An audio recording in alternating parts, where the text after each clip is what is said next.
Our second presenter is Dr. Kirstin Northenscold. She is an esteemed researcher and program evaluator at the San Diego County Office of Education's Data and Impact Center of Excellence. Her work centers on critical issues in education, including teacher retention, professional learning, chronic absenteeism, and early child literacy. With a deep commitment to improving educational outcomes, Dr. Northenscold's research directly informs strategies that foster equitable and effective learning environments. Before joining the San Diego County Office of Education, Dr. Northenscold was a faculty member and teaching and learning specialist at the San Diego Teacher Residency within High Tech High's Graduate School of Education. There, she conducted groundbreaking research on mentorship practices that empower aspiring teachers to learn and cultivate positive professional identities. Dr. Northenscold's dedication to education began in the classroom, where she spent over a decade as a high school English teacher. Her experiences shaped her profound interest in understanding how teachers learn, grow, and remain committed to the profession. A proud graduate of the University of Michigan, Dr. Northenscold also holds a master's and doctorate from the Harvard Graduate School of Education, and she resides in San Diego, where she treasures time with her family and continues to contribute to the field of education with passion and purpose. Thanks, Kate. It was like the nicest thing anyone's said about me ever. Appreciate it. I'm really excited to be with everyone today to talk about a lot of things, but really like speaking to folks leading residencies to think about how you can support your residents and particularly in their relationships with their mentor teachers, which, as we've talked about this entire time, is so essential. It is one of the most important experiences that any student teacher has, resident or, in a traditional program. That relationship that they have with their mentor teacher is one of the most essential things, the most defining experiences of their early time as teachers. And as Dr. Kate mentioned way at the beginning, it is definitely under theorized. So there's like a lot of work that we have to do to really understand and build the case for why it's so essential to support these novice teachers as they enter the field. So just a really quick rundown for what we're going to do together in the next hour. We'll have a quick connector, and I'm hoping that in these moments where I ask you to talk to other people, that these might be not just like good experiences to think about, your work, but also that they can be models for how you might approach building a relationship between residents and mentor teachers. I just want to frame that at the beginning, that the connector is an example of that. I'm going to briefly introduce a case study that served as like a grounding experience and piece of qualitative data that we collected early on in some research at High Tech High, and then some conceptual grounding, what this framework is, essentially a mentorship framework that I'll be presenting both today and then in the next session together. Some ideas about putting it to practice. How might we actually do this? Concluding, trying to tie well, it's definitely not a bow on the case study conclusion, but returning to it. And then if we have any time at the end, I'd love to open it up for any questions and comments. Okay, so the very first thing I wanted to ask you to do is a little connector at the beginning. And again, as I said, this is really about how might we think about how we approach mentor teachers and how we approach resident teachers. So I want you to think of something that you know very, very well. Like maybe you're an expert at that thing. Think of that thing. Now think of like the opposite of that thing. Like the thing, and I have like a really good example of this right now, if we need an example, though I think we all have these things. Something that is like you don't know anything about it. But what is something that you know nothing about that you actually want to learn? You're interested in it, you haven't started it, you know nothing, really nothing about it though. What would you want to learn? Think for a second. I want you to think now, you're going to have a little bit of time just to jot some notes down about this, and then you'll be sharing this with a triad. And again, the goal of this is to think about like, how this might be an experience that, you know, we could model and do with our residents and our mentor teachers. You've thought of this thing that you know next to nothing about that you'd like to learn. My example that I share with you is pottery. I know nothing about it, but I'm really interested in it. But really, I know nothing about it. I'm really bad. Like I'm pretty sure that I would be bad at it at this point if I just sat down and did it. I've never done it before. So the two questions that I'd like you to do some just quick right thinking about is what kind of outside assistance might support you to learn this new thing? Knowing yourself, like what would you need from other folks who could help you to learn this thing? And then the second thing is what skills, characteristics, or experiences do you already have that would help you to learn this new thing as you imagine it? So I won't tell you for pottery. I'm not entirely sure of that second one, but I'm going to think about it. So you're going to have 2 minutes right now to respond in your own notebook, wherever you want to. Just jot down some thoughts about those two questions. I'll start the timer, and then when the timer's done, we're going to go into triads and share out the responses to these two questions with two other folks. Okay, welcome back. I hope that you learned something new about someone else in this room, and then also maybe something new about yourself that you hadn't reflected on before. I always do that. Sorry. I'll go on to the next one. Okay, so I would love to know if you'd be willing to share in the chat, what's an asset or a strength that you have that you felt like, actually, this would help you learn this brand new thing that you wanted to learn? What's an asset or strength that you have that you just surfaced? If you wouldn't mind sharing in the chat, I would love to see what you just spent your time talking about. Access to, so would need maybe a more experienced other, but you have access to that, definitely. Organization. Aaron, either the organization you're part of or you are organized. Which one? I don't know. Could be either. I am organized. Good. Time management, curiosity, and willingness to fail forward. I was thinking about this pottery. I really want to learn how to throw pots. And one asset that I have that I think, you know, wouldn't necessarily have come up had I not been writing about it and thinking about it, is that this really is because my daughter's interested in it. And but I actually think that's an asset, that I have this like partner in it who happens to live with me. And that is this strength that I think that like motivates me and brings me, would help me to focus and continue and persist. And that's not necessarily something that would have come up if I hadn't been asked this question. And so this connector, thank you for engaging in it.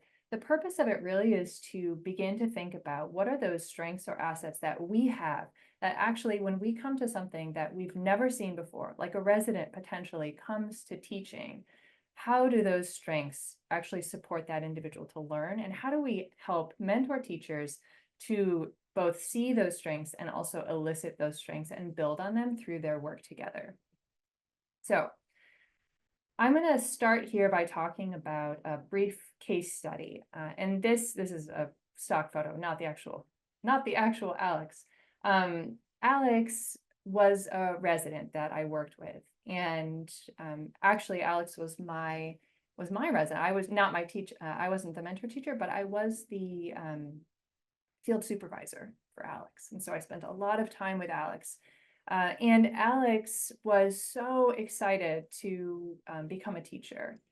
He had, from my perspective and also from his perspective, he brought so many strengths to this field. He was ambitious and confident about his curriculum design. He was really enthusiastic about meeting his students. He was actually a graduate of the school system that he now taught in, which is the dream. You know, everyone, like, if you can get your students to decide that they want to teach in your school, you're doing something really, really right. So it was the pipeline that everyone dreams of that Alex was entering. He was so passionate about it. He was passionate about his content area too. He was really into sci-fi and was so excited to bring that to his students and build that into lessons. He was a queer male BIPOC resident. And in the program that I worked in, definitely in terms of being male was a minority in that program, but this program specifically has 60% of its residents are identify as people of color. Just for context, the system he was entering was slightly more diverse than the kind of average American system, where we would report that 80% of teachers are white females. Less than that in this system, but still not representative of this group of residents that was entering into the field. So he brought so many things to the table, and I was so excited for him to get started. What happened is when he began, because he was brand new, he'd never taught before, as most teachers are when they start. They're brand new and they've never taught before. Someone has to start. And his cooperating teachers immediately began to latch on to a lot of his what they saw as deficits. So his confidence about lesson design became overconfidence about lesson design. Why is he so confident about this? He's never done this before. From their perspective, too interested in befriending his students. It was a little buddy. He was quite young, and so they saw him as someone that was just, almost too close to the age in his students. And when he talked to them, they saw that as just trying to be friends with them and not be teachers to them. He had, from their perspective, an idealized understanding of the school system because he went there and he loved it. And so his perspective was always about these amazing teachers that he had, this amazing experience that he had, and they felt like, well, he doesn't really know. He had, from their perspective, a superficial and limited understanding of content. It wasn't the kind of understanding that would come with 20 years of teaching that content. It was the kind of understanding that you have when you're 23 of that content. And from their perspective, he was extremely nervous and way too quiet. He didn't go up and talk to students. He sat kind of, was isolated himself at times, and they felt like, wow, he's way too quiet here to be successful. He was paired in his first with his first mentor teacher with a very, very experienced mentor teacher, and she was a white queer woman who had been teaching for, I think, 30 years at that point. That lasted for 2 weeks. Then he moved into a temporary classroom with another white female teacher who had been teaching for 20 years. And that was temporary, and it was supposed to be temporary. And then he eventually moved into a classroom with another white female teacher who had been teaching for, I think, 8 years at that point. So all of his cooperating teachers had been longtime teachers, and this is something that Dr. Kate gave in her introduction here about just what are the actual requirements to be a mentor teacher. You have to have taught for a certain amount of time. You have to be considered a high quality teacher. You have to be a leading professional in your organization. And as Dr. Bennett set us up so nicely to see, the system has produced like 80% of the system right now. We're seeing white female teachers who've been teaching the longest in the systems. That's who we have as our mentor teachers because of what we discussed earlier with the systemic racism that has produced this result ultimately. It is the reality that Alex entered. And he continued to, well, I won't go too much more into it. We'll return to it at the end. But the question that I wanted you to grapple with, and we won't go into breakout rooms for this, but I just wanted you to think a little bit about what would it take for Alex to be successful as a teacher, and what strengths did he bring to teaching that would help him to reach this goal? You saw so many of those strengths that I listed, and in fact, every strength that he brought seems like it would be something that would make him very, very successful. And yet he entered systems that continued to see his deficits, could not build on his strengths, couldn't recognize them as strengths. And if Alex can't be successful, Alex, a product of his own school system, if he can't be successful as a resident in this school system, who would be successful? I wanted to pause there for 1 second and take maybe 30 seconds to a minute for you to review the CDU's equity pause questions. And just think for a second here, in terms of Alex, in terms of the case study that we just presented, you know, what question would you want to think about right now? You don't have to share it out, but just pause and think for 30 seconds to a minute right now. Anything that if you want to share anything, please do, but I just wanted to take that time just to reflect individually. But if there's anything you'd like to share, please do come off mute, and also feel free to go into the chat. Okay. So I was Yeah. going to again, this circles back to the exercise that we did a little earlier this morning around the bias and the lens of that mentor teacher already marginalizing a resident just out of the gate. And this is an area that it's elevated. I don't have any great answers. It just makes me sad and sick, because even though you're sharing this as a scenario, we know this is continuing to happen in our programs, which then is removing the residents that we are actually trying to elevate because of the disconnect between the resident and the mentor teacher. So that was my thought and my wondering. Thank you, Dr. Tina. Thank you so much for sharing that. Yes, an example, and yet there's a reason it is used as a case study, right, to illustrate more broadly what we're seeing. Yes. A couple of comments in the chat too. Jennifer wonders if Alex's mentor teachers had a deficit focus toward their P12 students. Likely, as Dr. Bennett highlighted, while there might not be this explicit deficit focus. And in fact, across this particular school system that I was working in, it has an explicit equity focus. I imagine that within that there were, oh, what's the word I want? Someone help me. Not explicit, but implicit, an implicit deficit focus, I would say. Yeah. And Dr. Kate asked or said, I would have loved to hear from Alex what he needs. Yes. And I spent the whole year really hearing from Alex what he needed. And it was such an instructive and at times hopeful, and also at times very sad and devastating experience. And I'll talk about Alex at the end and come back to where is Alex now? And actually it is like an incredibly hopeful, yes, definitely hopeful outcome, though not in the way that we would hope in the world of residencies. We want to see Alex join the teaching force. And I can't report that, but he's in education doing really important stuff. So the work that the case study was part of was part of an action research project that a number of us conducted.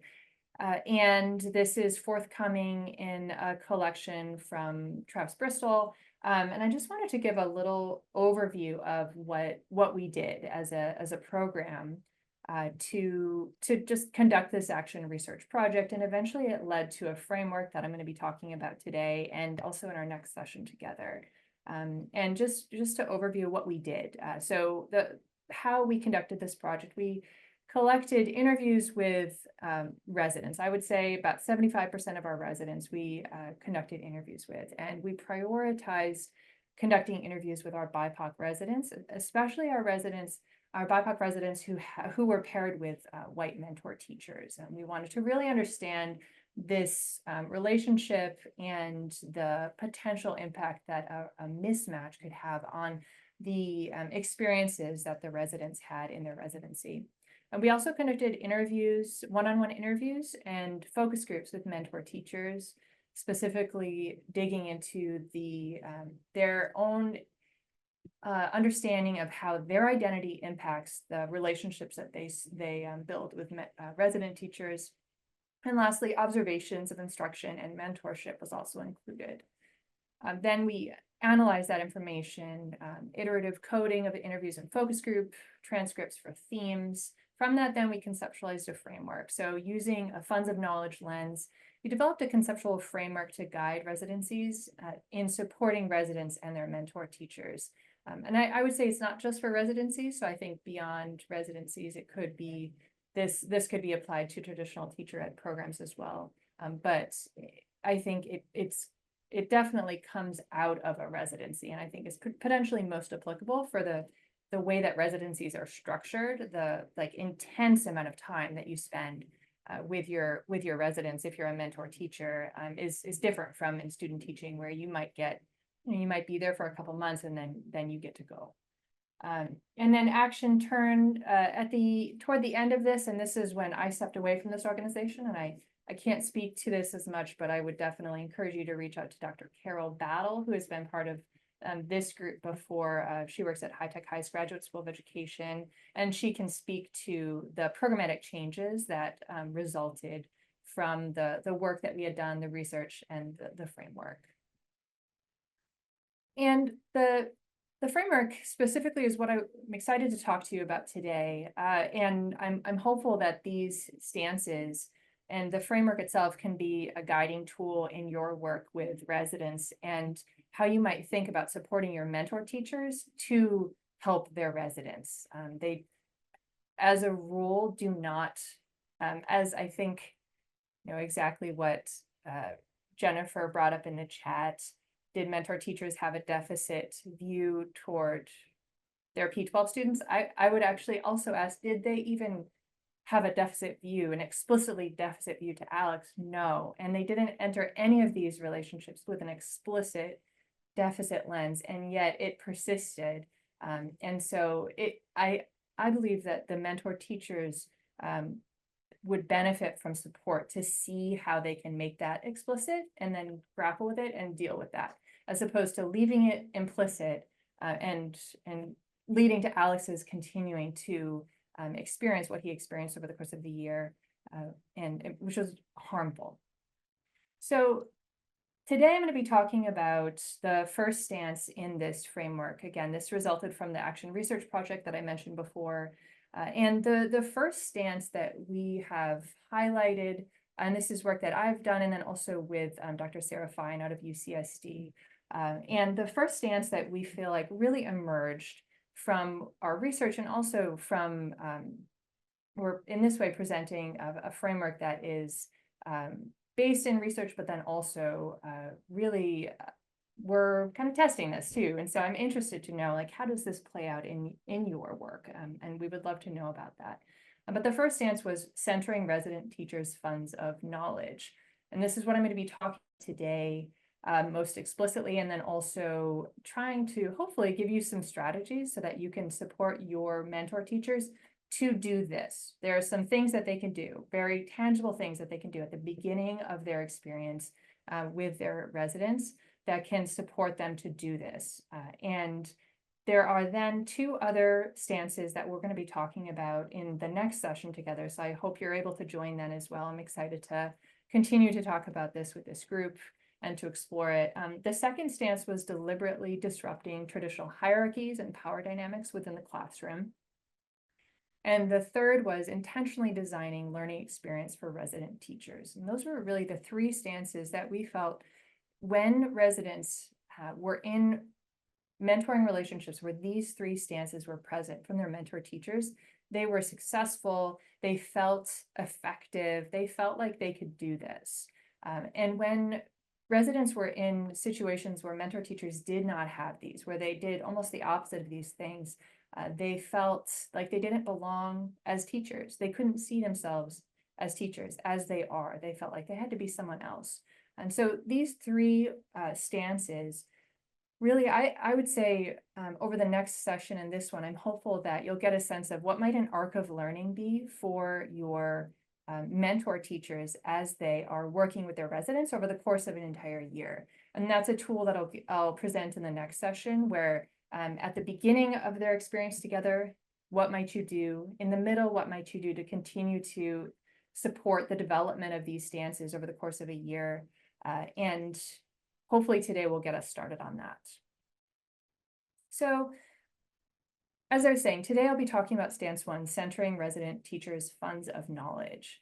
And this is really moving away from thinking about residents as empty vessels or kind of walking buckets of not yet, which I think is kind of how even sometimes, when I'm writing about how do I see myself as someone who could be an aspiring potter, I really have to work at it. I'm like, what do I bring to this? Like, I almost see myself in this way. And as teachers, teachers who especially have been working for, 10 years, 8+ years, it's really hard to see novice teachers come in and imagine that they know something so important that will help them to be successful. Instead, so often you walk in there and experienced teachers see, well, this is going to be hard, and here's everything you need to learn. Here's my Google Drive. Just like download it and you will be filled with what you need to know. And it's so essential for our residents that they feel actually like they have important funds of knowledge, important assets and strengths that can be leveraged to help them be successful. And we need to see residents then as capable learners with funds of knowledge that mentors can and must leverage. And just a quick grounding about this term, funds of knowledge. And this is an entire, here's a whole, what's the word I want? Wealth of, this is a field, or not a field, but a whole area of research and thinking that we have around what this means. And I just want to present a brief definition of what I mean and the definition from the literature around what funds of knowledge is. And so it is the historically accumulated and culturally developed bodies of knowledge and skills essential for household or individual functioning and well-being.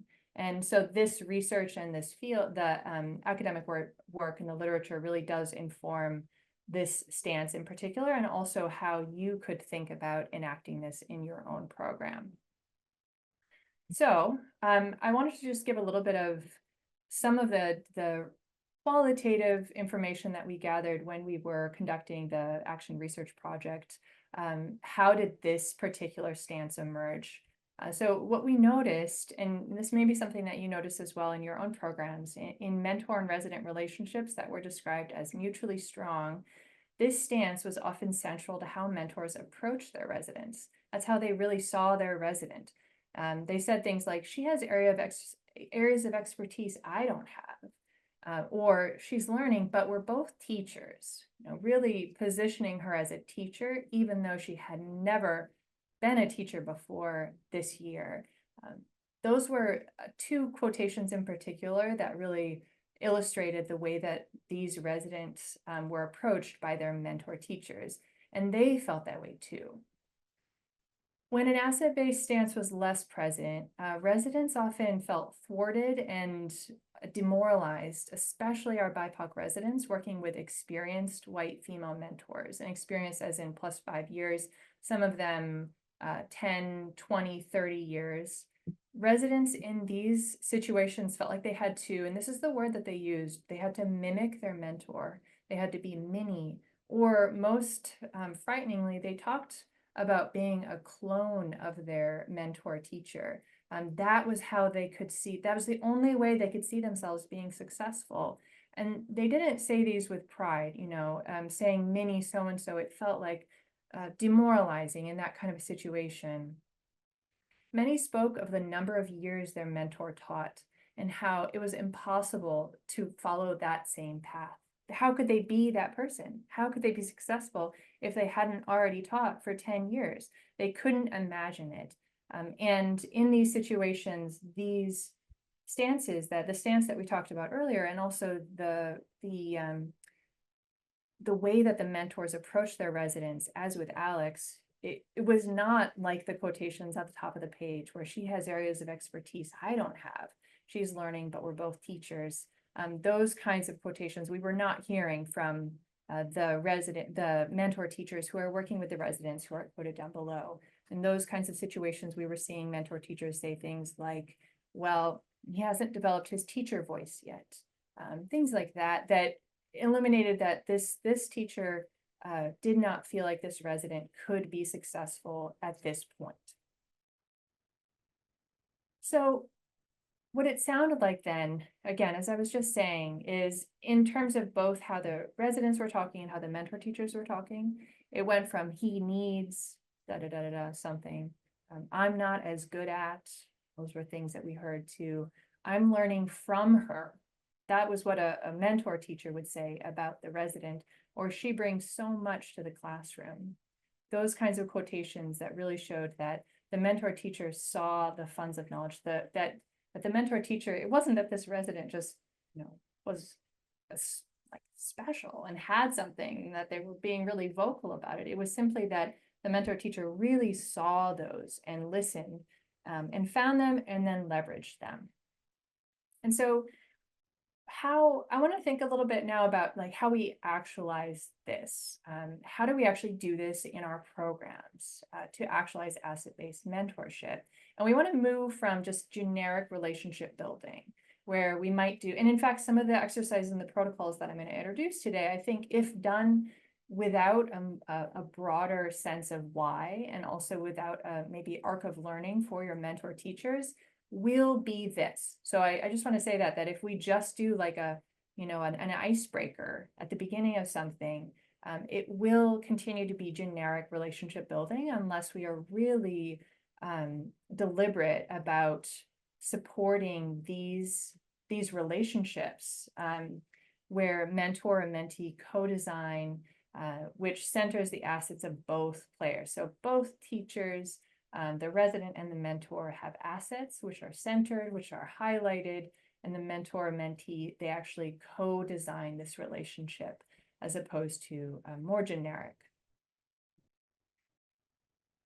To do this, to support this kind of co-design that centers the assets of both players, we can turn now, I think the literature on funds of knowledge gives us some next steps how we might do this. And a lot of this literature and the research on funds of knowledge is based on the relationship between teacher and student. And so when we are thinking about this, then we're actually reframing this and using this as a way to think about not teacher and student, but actually mentor teacher and resident teacher. And this is where again, as Dr. Kate was saying, there's the entire field of teacher education is under theorized in this particular relationship and how it is that mentor teachers support the learning of resident teachers. And so we would say that a mentor teacher then can act as like an ethnographer or researcher tasked with understanding residents' knowledge and skills essential to their well-being and success.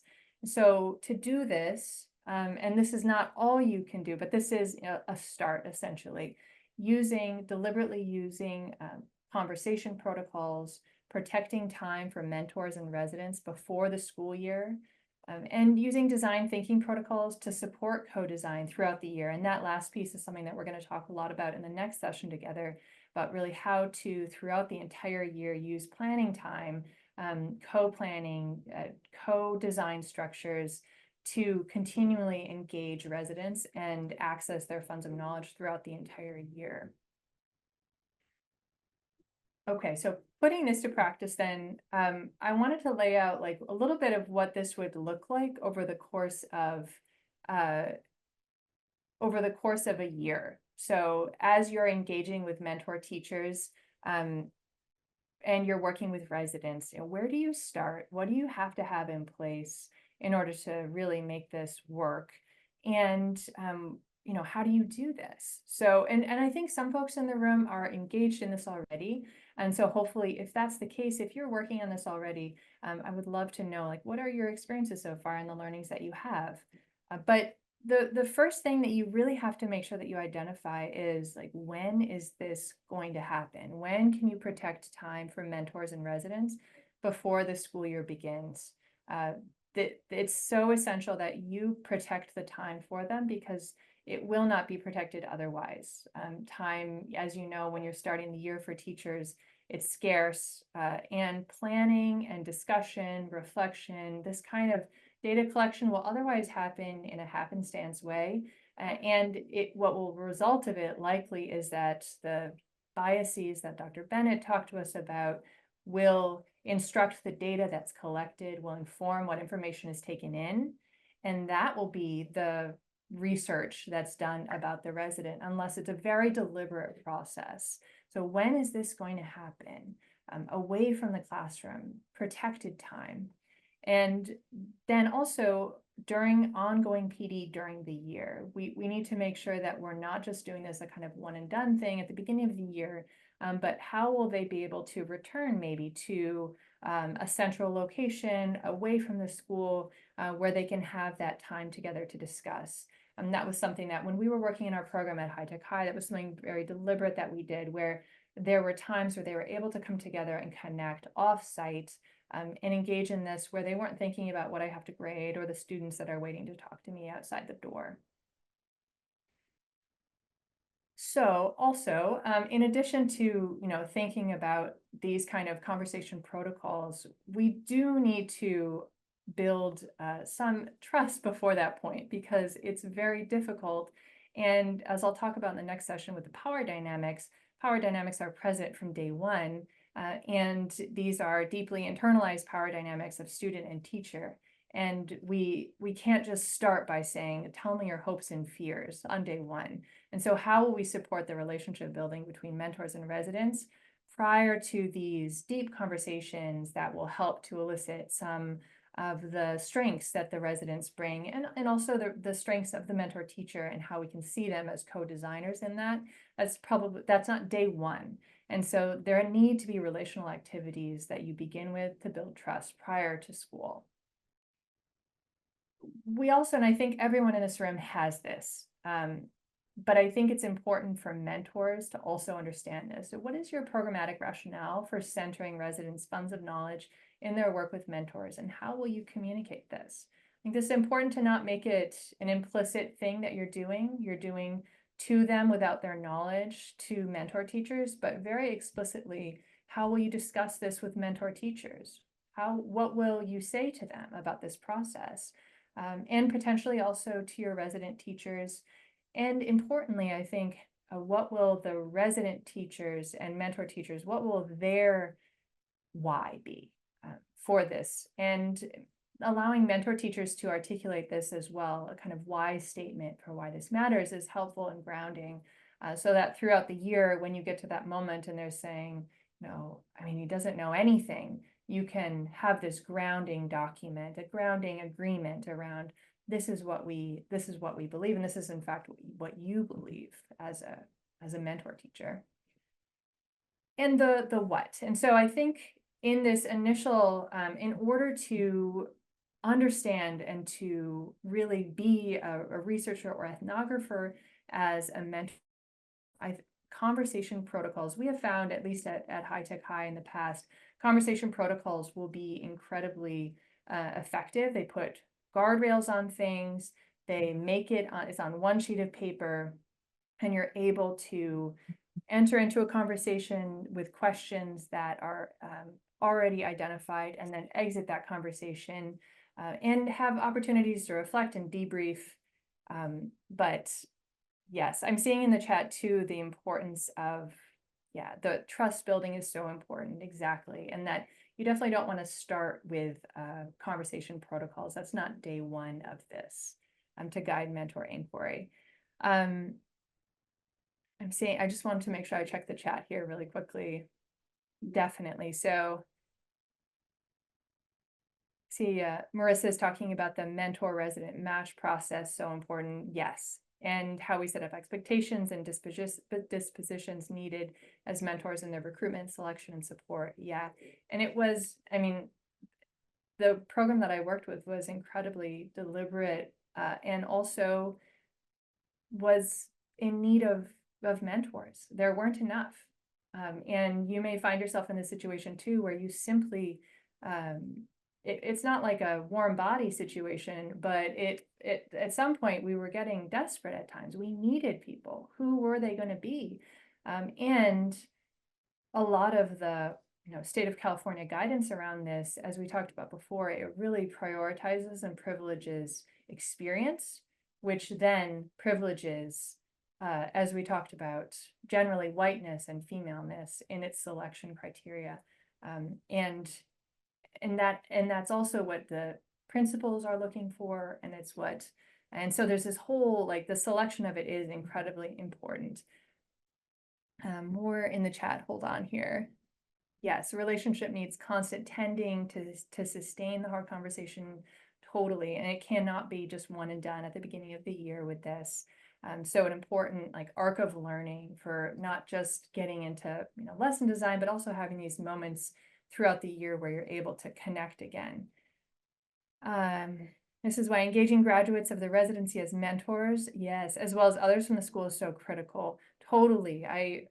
Jennifer, completely agree. And you're getting a lot of 100% on that one. And this is also what our program was doing, and trying to importantly have our residents stay long enough to be eligible to be a mentor teacher. Like that was the tricky thing. How do we get these residents to stay for 3 years so they can be eligible to then be mentors for our future residents? And getting them to stay that first year was so hard, in large part because of this experience that they're having with their mentor teacher. Awesome. Thank you so much for that, for all of that in the chat. I wanted to present a couple of protocols that you might use. These are not new. These are not this is special. They are ones that we used in our program, and I think they can be helpful in different moments of the year. Underneath each one, I have just a brief description of what they are. Empathy interviews, I think, is fairly well known, but gaining a deeper understanding of a user's experience of the issue you are working on. So this might be a good opportunity, actually, if you're using empathy interviews throughout the year with your residents to understand their ongoing experiences. But it may also be a good tool to use. And this is a high-tech high resource that I've linked there. The next is constructivist listening. This can create a safe space to become better at listening and talking in depth. The next is the best of me, worst of me. This one, again, is one you probably want to hold off on using your own professional discretion here. This isn't like a day one situation, because you are really saying, like, from my perspective, I am at my worst when, which you wouldn't necessarily think like would lead to an asset-based understanding of someone else, but it can lead to a really clear and transparent and vulnerable conversation where the mentor teacher is talking about the worst of me. And that's important, where it's not just residents, here I'm bad, here's the things I'm bad at, but actually this is when I'm at my best and this is when I'm at my worst for both people in this mentor relationship. So I would be careful about that one potentially, but it can also be really powerful. 4S conversations, really cool protocol from the Search Institute. This one, and they work a lot on relationship building and developmental relationship building in particular between students and teachers, but this one's specifically for strengthening relationships in the educator workspaces. So with other educators through structured conversations around desires and self-development. And these are all linked hopefully in the chat, but I see Allison popping them in the chat. Thank you so much. They're also should be linked in the slides. And if you have any issues accessing them, please let me know. The next one is hopes and fears. So for this one, you're getting your expectations and concerns out in the open so that you can establish a shared commitment to actually addressing them. And this, like best of me and worst of me, has the potential to illuminate only the negative components of a resident and the fears that they have and some of their own maybe anxieties about themselves. And so I would again be careful about this one, just in that it can sometimes produce information that can then be used against residents if mentor teachers aren't already kind of holding this stance of seeing and addressing and strength, and building on the funds of knowledge of a resident.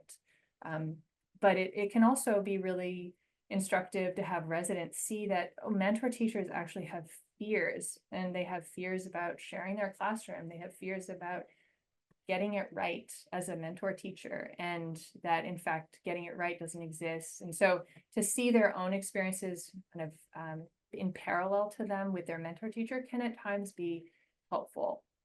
And lastly, an active listening exercise. And this one is a pretty short one and kind of an interesting one too. And it's about 3 minutes long. And so this, I think, can be a really quick check-in that you can use at, you could use it once a week if you had a resident and you're a mentor teacher, and you could say, I'm just always going to use an active listening exercise at on Wednesday mornings after our faculty meeting. And it's a quick exercise for practicing active listening skills, where there's opportunities to listen and also reflect on how well you were listened to. Okay. Are there any questions about any of these? If not, we're going to get into a small discussion. So I wanted to see if anyone had questions before we move into the next slide. Or also, I would love if there are protocols that you have used in your programs or you've experienced that you think would be super beneficial to understand, to like really uncover funds of knowledge of resident teachers, which so often are in these moments hard to uncover because they've never done this before. If you have any protocols, please put them in the chat. Any resources, this is a great opportunity to learn from each other and what we've done too. So on an ongoing basis, pop them in there. Love to know what you're using. And what we're going to do right now, I'm going to limit this conversation to 2 protocols specifically. The other ones require potentially more time. So there's 20 minutes. We don't have 20 minutes, but we do have 5 minutes. And so there are 2 protocols that can be done in 5 minutes. The constructivist listening protocol or the active listening protocol. Constructivist listening protocol is 5 minutes, is like actually 2 minutes to 20 minutes, but I'd like you to do the 2-minute version of it if you look into the protocol. But we're going to actually try this out with pairs right now. So you're going to begin when you get into pairs with introductions. And I want you to read through the protocol and then find one question in particular that you'd like to discuss with your partner using the guidelines from the protocol. They're pretty quick, and there's actually example questions both in the constructivist listening and in the active listening protocol. So take a look in there and pick one of them that you're interested in. Just as some guidelines, the active listening one is incredibly short. I think if you've never done it before, I would do that one. There are 3 questions you can respond to, and they're sort of interesting and would bring up different things for different people. You're going to do, depending on the protocol, around 2 minutes for each partner and then switch. I think it comes out to 1.5 minutes for active listening for each partner, and then 10 seconds of reflection. After this, we're going to come back and we're going to think about and reflect as a group, how would we do this with our current programs? How might we integrate this into what we're already doing with our residents and our mentor teachers? And then also I'll have an extension question around how might this be connected to, how could we integrate this with lesson planning and things like that. So you're going to be in pairs and you'll be discussing one of these 2 protocols. And so hopefully you're able to, in the link up above from Allison, click on both of them, see what they are. And again, you'll have 5 minutes total, but 2 minutes for each person just to talk about one of the questions, the other person listening, and then respond. And then we'll come back and reflect on it. Okay. Any questions about that? All right, Allison, if you could pop people into pairs, that would be amazing. I think that should have it right, but if it's not, feel free to come back. Okay, cool. Thank you. Welcome back. I hope that was short and productive. Oh no, I did it. I did want to check though about a couple of questions, and I have it as a quick write, but we're not going to do it as a quick write. I actually would love if you'd be willing to share in the chat, just as a way to collect our thinking here and memorialize it, and also share it with others. So if you haven't done something like this before, how could you imagine implementing this within the first week of residents and mentors working together? What would you do? And if you are already doing this, I have an extension question that I'd love for you to think about. If you were, imagine that you were a mentor teacher, if you were co-designing a lesson or unit with your partner that you just talked to, what did you just learn that could inspire a topical or pedagogical foundation for that lesson or a unit? Okay, so the first question, if you're not doing this already, how might you? And then the second one, if you were co-designing with your partner, what would you use to build a lesson or foundation or a unit using their strengths and what they just told you?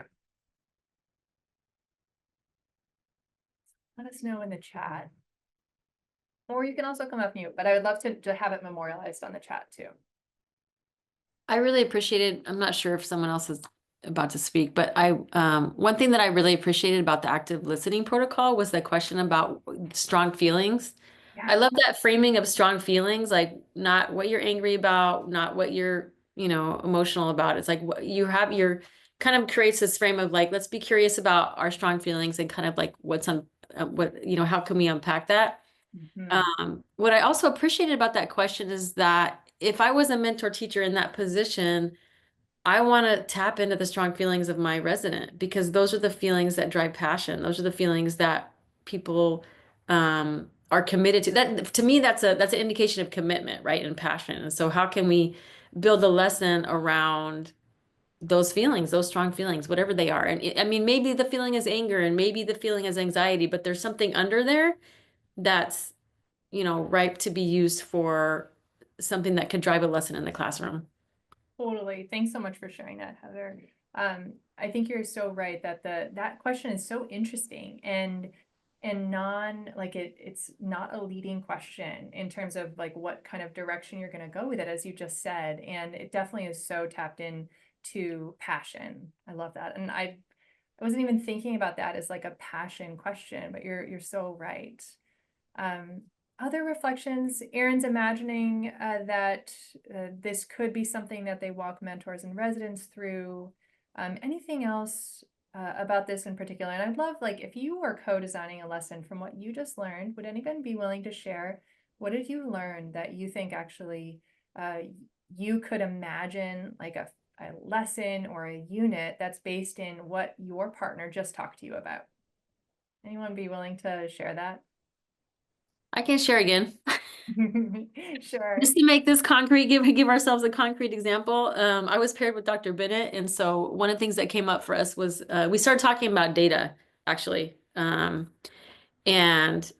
she was trying to better understand like the use of data, part of what we're talking about today, and thinking about how we can use data as a way to better understand what's happening in our school systems. And so because she's excited about that and because she sees the implication for that and she has a certain level of passion for that, that would be an area like, okay, let's if I was in the classroom co-designing, let's create some questions that the kids are really excited about, that you are also excited about, and kind of move through this process together as a way to feed that interest and passion.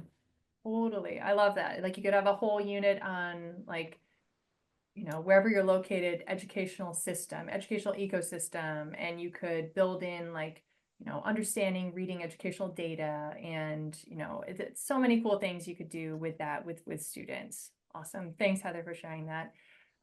And again, thank you for engaging in that activity. Really, the hope of that is to model like how might we actually do this with our residents and our mentor teachers. And if you're going to do it with them, you should do it yourself as well. Sorry. Okay, just really quickly to close here, I just wanted to say a little bit about what will happen next time. And so we're going to be talking about the ways that we'll be talking about the next two stances, the remaining mentorship stances, and try to map out then from that a year-long mentorship arc of learning for a residency program. And then also we'll be discussing bridging between novice and expert experiences, things that you can do, co-planning routines that are really grounded in resident funds of knowledge. So that's the next step in this work. And I really appreciate getting to spend this time with you and getting your thinking as well in the chat, as well as participating in some of the breakout activities. And I think at that point, I'm going to hand it over.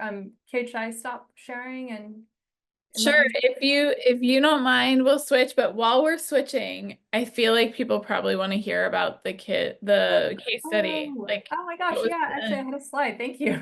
I forgot I had this last slide. Yeah, so just really quickly looping back to Alex. As I said, all of these amazing strengths that Alex brought, and he ended up at the end of the year, he decided that he could not enter teaching that next year. He did not feel, he didn't feel good about himself. He felt very fragile and he needed to protect himself. And so he did that. He took a year and he cared for himself. And now he is working as an education researcher at a local community college district, doing some amazing work, feeling really excited about it. I saw him recently, and he was really, he felt like he was doing something important, working with people that cared for him and like cared about him. So sad to say he did not enter teaching.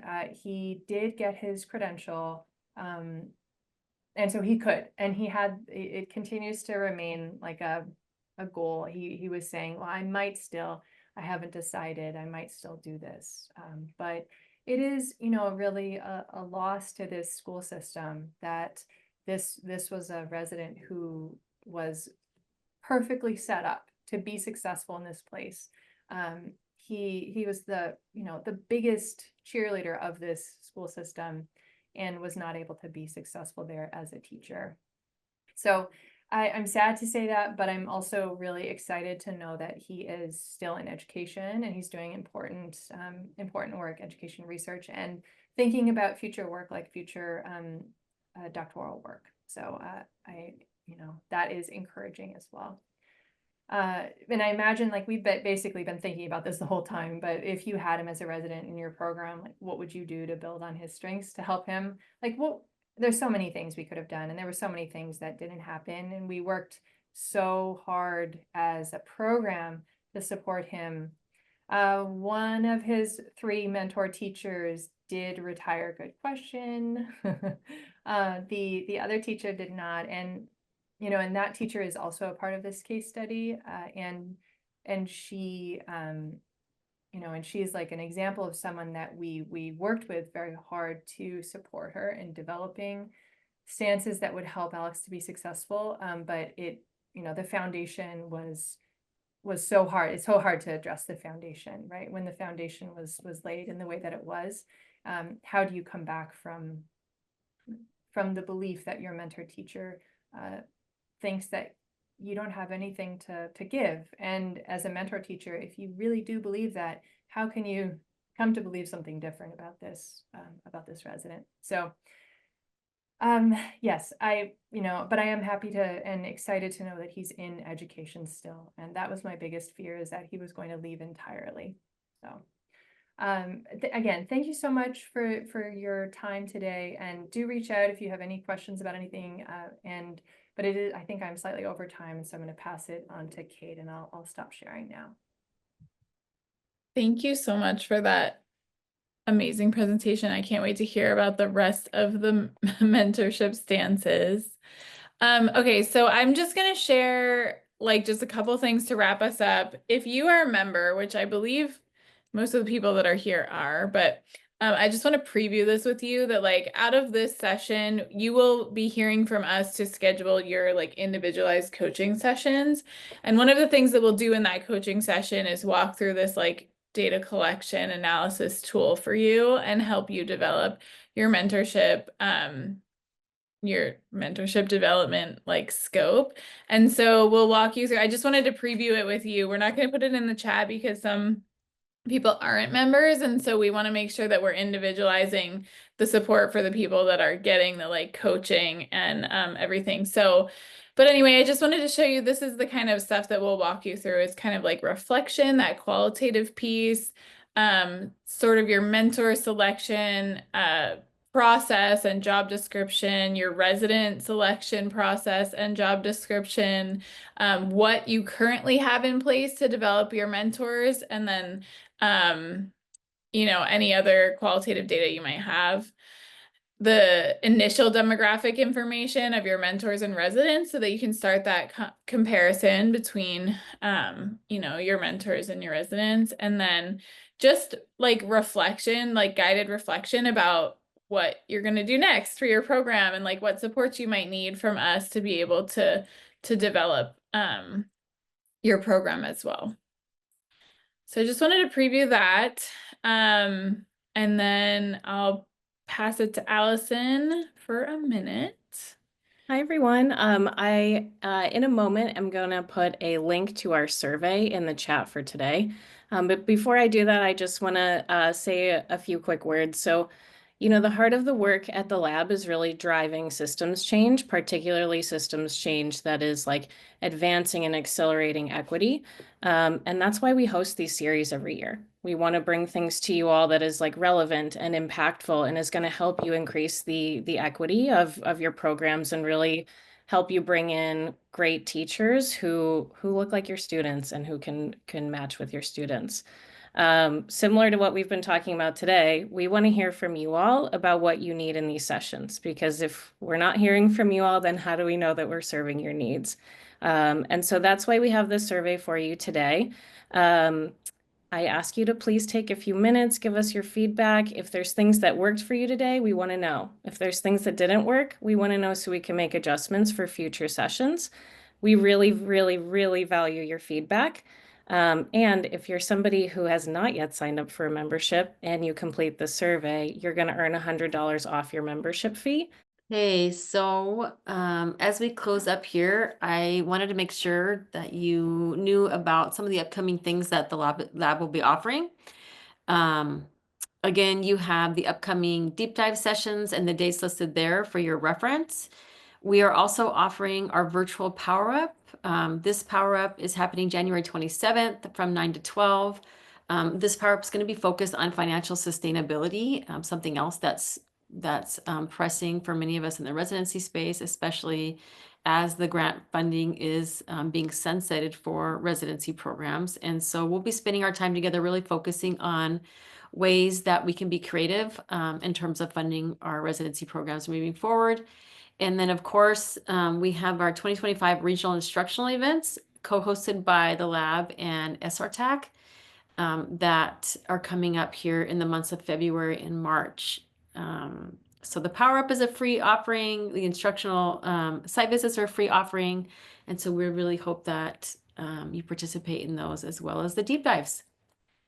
And thank you so much. Oh, yes, the annual state residency symposium, save the date for that. Registration should be live the end of January, and that's happening May 1st and 2nd. If you have not attended a symposium event, I would really encourage you to do so. It's just a great place to see other practitioners and people that are focused on the important work of the residency pathway. So thank you so much. We really appreciate your time today and the focus and attention you've given to the presenters and us at the lab as well. Thank you so much. Thank you, everyone.